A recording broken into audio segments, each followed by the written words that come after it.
Ayan, simulan natin. Magsalin muna ng menu magic breading mix na salted egg and flavor sa isang lalagyan. Ayan. Matagal-tagal, 'di ba? Ganyan talaga normal 'yan. Huwag kang magreklamo. Kahit ikaw magsalin niyan, ganyan din katagal eh. Pero kung mas biblisan mo, congrats. Ayan, tapos magsalang ka na ng kaserola sa kalan na may tubig, ha? May tubig na. Tapos tsaka mo ilagay yung 1/4 kilo ng manok.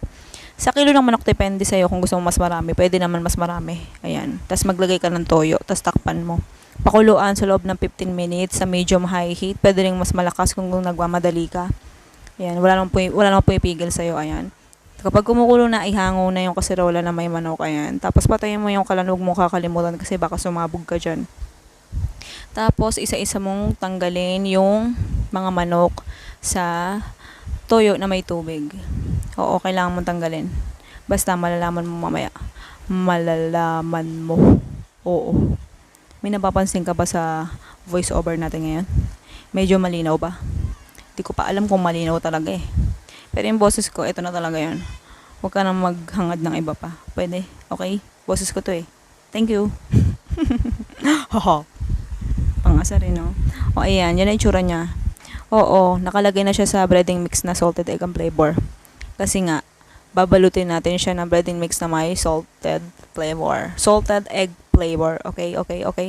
Menu magic yan, ha? Menu magic brand. Masarap yan, promise. Oo, syempre, alam ko kasi nakain na namin eh.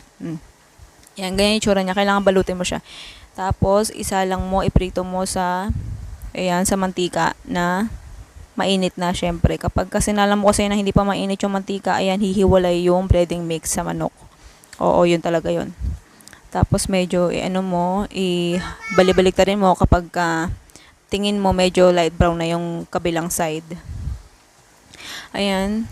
Pwedeng mas marami yung mantika mo. Ayan, kapag medyo light brown na siya, igulong mo ulit siya sa salted egg flavor na breading mix. Pero pwede mong hindi gayahin yan para mas marami ka pang paggamitan ng breading mix. Kasi 1/4 lang yung ginamit namin na 1/4 kilo lang ng manok. Pero kung gusto mo mas marami, pwede naman kasi pang 1 kilo itong breading mix natin na salted egg flavor. Yes. Paulit-ulit, 'di ba? From menu magic 'yan. Yes, kasi may magic. Kasi masarap. Promise masarap 'yan. Yan, kanya kalakas yung apoy ha mga madam. Pero pwede rin mas malakas kung nagmamadali ka magprito. Oo, kasi pwede mong madaliin yung pagprito niyan dahil nga naluto na natin 'yan.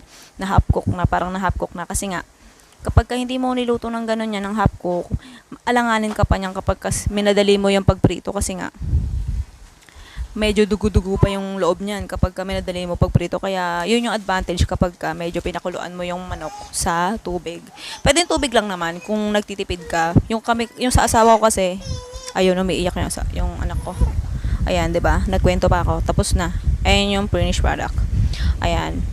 Oo nga pala, itong luto na to, itong recipe to ng asawa ko. Oo. Ayan, nakikita mo yung kamay niya. Kamay niya yan, 'di ba? O, tinatawag ako na anak ko, naririnig mo ba? Ang bilis ko magsalita, 'di ba? Kasi kailangan mabilis. Siya, please wait.